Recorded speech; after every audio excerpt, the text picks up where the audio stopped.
chère Naomi, chère Madeleine, chère Céleste, vous avez, concernant la vie spirituelle, à la fois de la chance d'être né à l'époque qui est la nôtre, et à la fois l'infortune d'avoir à vous confronter à la complexité que la modernité a engendrée pour la foi chrétienne. C'est en effet une chance de découvrir la spiritualité, les récits bibliques, le message de l'Évangile, à une époque où nous avons appris à relire la Bible à la lumière de ses contextes historiques et de ses us et coutumes littéraires. Oui, quelle chance! Songez à toutes ces générations de chrétiens avant vous qui lisaient la Bible au pied de la lettre et qui prenaient les récits bibliques pour des récits historiques. Au lieu d'essayer de saisir le sens de ce que disaient les textes, d'apprendre à discerner ce qui en eux relève de l'universel, toujours valable, mais aussi ce qui relève de la culture ou de la morale de leur époque. Les chrétiens, les chrétiennes étaient sommés par leurs autorités ecclésiales de ratifier la lecture miraculeuse de la Bible, sous peine d'être déclarés hérétiques. La saga des patriarches, l'épopée de Moïse ou les récits de guérison étaient pris à la lettre, comme des faits historiques. Cela souleva de grands problèmes lorsque les modernes développèrent les sciences historiques, l'archéologie ou même la paléontologie.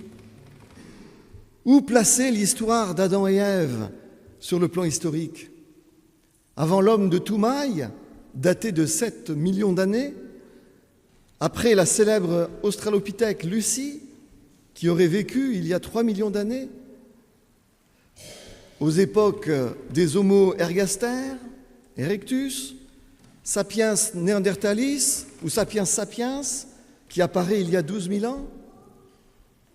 Si on suit la chronologie biblique, la création remonterait seulement à 5781 ans. Nous sommes loin de la chronologie établie par les sciences. De même, comment peut-on continuer à lire les récits de miracles de Jésus comme des récits historiques, maintenant que nous connaissons les us et coutumes littéraires, métaphoriques, symboliques des Juifs de l'époque de Jésus?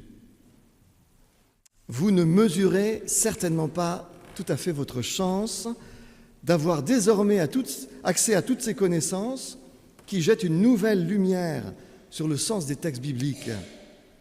Cette chance de ne pas être forcé à prendre le miraculeux biblique à la lettre, mais de pouvoir le lire pour ce qu'il est, à savoir un genre littéraire spécifique qui fait sens quand on apprend à le décrypter.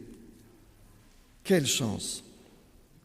Et néanmoins, il faut admettre que cette chance de pouvoir lire la Bible à la lumière des connaissances et des savoirs nouveaux introduit aussi une grande complexité, une plus grande complexité dans le positionnement vis-à-vis de la question de Dieu et vis-à-vis du corpus du christianisme classique. Oui, c'est beaucoup plus complexe aujourd'hui pour les individus, pour les catéchumènes, d'arriver à se situer avec toute cette critique littéraire, historique, scientifique. Dans le temps, les choses étaient simples. L'autorité ecclésiale disait la vérité. Elle disait à chacun ce qu'il devait croire, à chacune ce qu'elle devait croire, sous peine d'être excommuniée.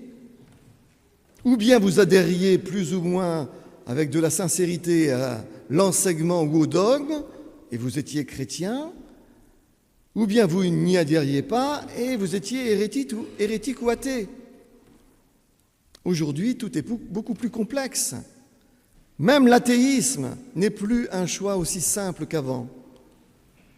Il y a des gens qui me disent « Monsieur le pasteur, vous m'êtes bien sympathique. » Moi aussi, vous êtes bien sympathique, leur répondais-je en général. « Je suis sensible à la culture chrétienne, me disent-ils, mais hélas, je ne crois pas en Dieu. » Alors je leur demande, D'accord, expliquez-moi simplement en quel Dieu vous ne croyez pas, ou plutôt en quelle représentation de Dieu vous ne croyez pas. Parce que, évidemment, il n'y a que l'athéisme pour penser qu'on peut poser une représentation de Dieu pour dire qu'on n'y croit pas. En vérité, les choses en théologie et en métaphysique sont beaucoup plus complexes. Parce que Dieu, dans la Bible, déclare qu'il est le tout autre, qu'on ne peut pas le représenter, qu'on ne peut pas poser une représentation de Dieu pour ensuite dire que « ah non, elle n'est pas valable ». Il faudrait d'abord qu'on explique ce que Dieu est pour pouvoir dire qu'on y croit ou qu'on n'y croit pas.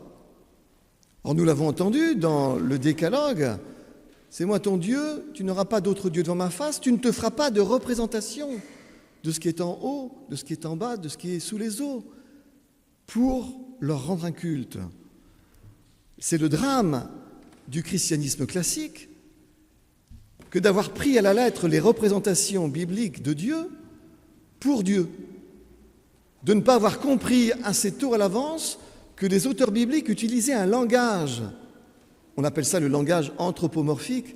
Maintenant que vous êtes savante, je peux prononcer le mot, anthropomorphique, c'est-à-dire en forme d'homme. C'est ce langage qui fait dire que Dieu a un bras, le bras de l'Éternel n'est pas trop court pour vous sauver, ou une oreille, l'oreille de Dieu n'est pas trop dure pour vous entendre, ou que Dieu se met en colère, ou que Dieu est amour. Ce sont des anthropomorphismes. Parce que Dieu étant le tout autre, si on n'utilise pas un langage analogique, avec des analogies, des métaphores, on ne peut même pas parler du tout autre. Quelle complexité! Quelle complexité aujourd'hui, quelle chance et quelle complexité! La chance de pouvoir relire la Bible à la lumière des savoirs nouveaux, de la critique littéraire et historique, et en même temps de devoir comprendre ces genres littéraires, et puis de rentrer dans la métaphysique biblique qui nous apprend que Dieu est le tout autre et qu'on ne peut pas le représenter, et que celui qui fait une représentation de Dieu, en vérité, fabrique une idole. Quelle complexité! Dieu merci, la foi n'est pas sans intelligence pour parvenir à se repérer. La religion populaire réclame la foi du charbonnier, c'est-à-dire la foi qui croit sans comprendre. Mais la foi, d'après la Bible, est une relation personnelle avec Dieu, et cette foi, elle veut comprendre. Elle est une recherche et une relecture intelligente, aussi bien de la création que des prophètes bibliques. Dieu lui-même se caractérise comme une intelligence, l'intelligence continuellement à l'œuvre dans l'univers. Et si vous regardez bien le microcosme et le macrocosme, vous constaterez que l'intelligence, elle découle de partout dans l'univers. Dans l'infiniment petit comme dans l'infiniment grand, partout il y a de l'intelligence. Les cieux racontent la gloire de Dieu, dit le psaume 19 que nous avons entendu. Un jour, il y a un savant qui m'a dit « Monsieur le pasteur, vous savez, les cieux n'ont jamais autant raconté la gloire de Dieu que depuis que l'on a découvert la physique quantique. Regardez une radio du cerveau ou une IRM. Quelle complexité, quelle construction intelligente. Le système neuronal est une merveille d'intelligence. Demandez à votre ophtalmologue de vous expliquer la complexité et l'intelligence qu'il y a dans cet organe, l'œil. C'est un miracle sur l'échelle de l'évolution des espèces. Et la main, on en parle de la main, c'est un bijou de technologie sur l'échelle de l'évolution. Quoi qu'en disent les différents systèmes matérialistes, il sera toujours plus probable que l'univers ait émergé avec une intelligence qui le fait émerger, plutôt qu'il émerge du hasard et de la nécessité. Comment est-ce qu'un chaos primordial, comme celui du Big Bang, peut-il se mettre en ordre et produire de l'intelligence, se complexifier, faire surgir des créatures, le monde du vivant, et du vivant, une créature intelligente, douée de conscience, douée d'esthétisme? Il restera toujours plus vrai, plus logique, que ce chaos primordial s'est complexifié a produit de l'intelligence, a produit la vie, a produit la conscience, guidée par une intelligence remarquable, qui dépasse tout simplement ce que nous pouvons comprendre. Allez essayer d'expliquer cette intelligence. On ne peut pas l'expliquer, mais on voit que dans l'univers, il y a de l'intelligence qui découle, qui ruisselle de partout. Les cieux racontent la gloire de Dieu. Alors, nous nous trouvons dans une période étonnante. D'un côté, nous sommes devenus complètement libres pour regarder le credo chrétien et le passer à la moulinette de la critique littéraire et historique. Et de l'autre, le sens de Dieu, par cette intelligence que nous découvrons toujours plus dans l'univers, monte à notre esprit. Dans cette drôle de période, dans cette situation historique, on trouve bien sûr des gens radicaux, des deux côtés, du côté des croyants ou des incroyants, chacun réaffirmant de façon fondamentaliste son catéchisme, soit son catéchisme athée, soit son catéchisme littéraliste et miraculeux. Heureusement, on trouve aussi des gens qui veulent bien réfléchir et qui veulent bien jouer le jeu, le travail, la tâche de la relecture de la Bible et de la théologie chrétienne. Mais je l'avoue, quelle complexité pour les catéchumènes qui ont à la fois cette chance d'arriver dans une période historique où on ne leur impose pas des croyances toutes faites, construites sur des repères anciens et antiques, mais qui ont en même temps cette infortune de devoir se décider, ou en tout cas s'engager dans leur existence, sans avoir de certitude formelle. Comment faire le tri concernant la foi, mais aussi concernant l'existence en général? Où trouver des repères et une sagesse qui permettent de forger l'opinion en matière de spiritualité ou en matière de conduite de sa vie? C'est la tâche difficile des pasteurs aujourd'hui, d'avoir à éveiller les catéchumènes et les fidèles au bouleversement que la modernité a apporté sur le socle de la foi, dans le contenu, dans le corpus de la foi, mais aussi de stimuler le discernement de chacun pour que chacun discerne cette intelligence qui fait ruisseler de l'intelligence partout dans l'univers.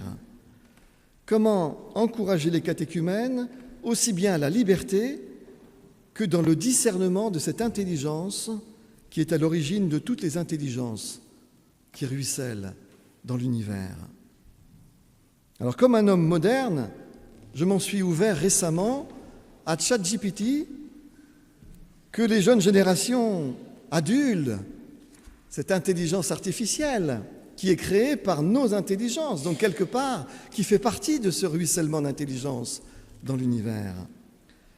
J'ai dit à ChatGPT, vois-tu, cher chatou, parce que je suis assez familier avec lui, vois-tu, cher chatou, les jeunes sont naturellement indécis concernant leur engagement spirituel. Et c'est bien naturel à leur âge. Le catéchisme a essayé de leur communiquer des repères et une initiation spirituelle. Mais eux seuls peuvent s'approprier ou non ce qu'ils ont reçu. Alors, chatou, sachant qu'ils sont entièrement libres et qu'ils ont appris que la foi est une expérience personnelle où l'on chemine avec l'idée de Dieu et avec sa présence, quel type d'exhortation leur adresserais-tu le culte de la Pentecôte si tu étais pasteur? Quelle exhortation pour qu'ils se sachent aussi bien appelés à cheminer librement, spirituellement, que avec un regard avisé et critique? Alors, comme d'habitude, depuis que je l'interroge, la réponse de Chatou n'est pas idiote. Mais ces réponses manquent toujours de quelque chose d'essentiel, en tout cas en matière de spiritualité et de théologie. Voilà sa réponse. Vous allez voir qu'elle est très intelligente. Il est effectivement normal que les jeunes soient indécis quant à leur engagement spirituel, m'a répondu ChatGPT. À cet âge, ils sont en plein processus de découverte de soi et d'exploration de différentes valeurs et croyances. il est important de respecter leur liberté de choix tout en les encourageant à cheminer spirituellement. Voici quelques exhortations que l'on peut leur adresser. Si ChatGPT était pasteur, voilà ce qu'il vous dirait. Invitez-les à explorer différentes traditions religieuses, les philosophies et les pratiques spirituelles. Soulignez l'importance de la curiosité intellectuelle et l'ouverture d'esprit. Cela leur permettra d'élargir leurs horizons et de prendre des décisions éclairées. C'est une réponse plutôt intelligente, non? Mais il manque quand même un élément essentiel. Un élément qui montre que le théologien est encore un peu utile aujourd'hui. Il manque en effet, dans cette réponse de Chatou, la référence, le repère et l'outillage qui permet à chacun et chacune de jauger, de soupeser et d'analyser les choses. C'est bien beau, en effet, d'explorer les différentes traditions religieuses, la philosophie, les pratiques spirituelles. Ce n'est pas moi, théologien et philosophe, qui dirais le contraire. Mais sur quels critères juger en matière de religion, en matière de spiritualité, en matière de philosophie? Est-ce que tous les systèmes se valent? Est-ce que toutes les pratiques sont équivalentes? C'est bien beau de souligner l'importance de la curiosité intellectuelle et l'ouverture d'esprit. Ce n'est pas moi, pasteur et théologien étiqueté libéral, combattant le fondamentalisme, qui dirait le contraire.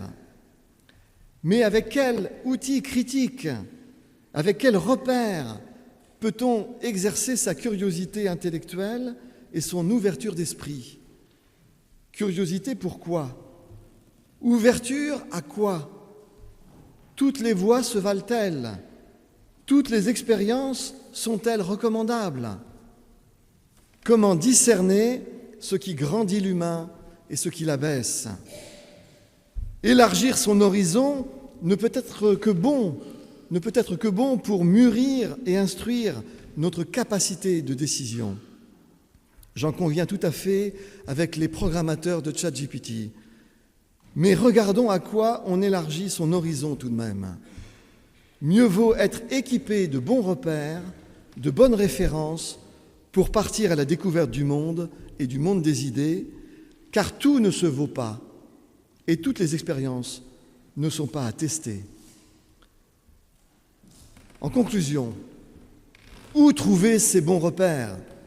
Où trouver ces bonnes références, ce bon outillage intellectuel et spirituel?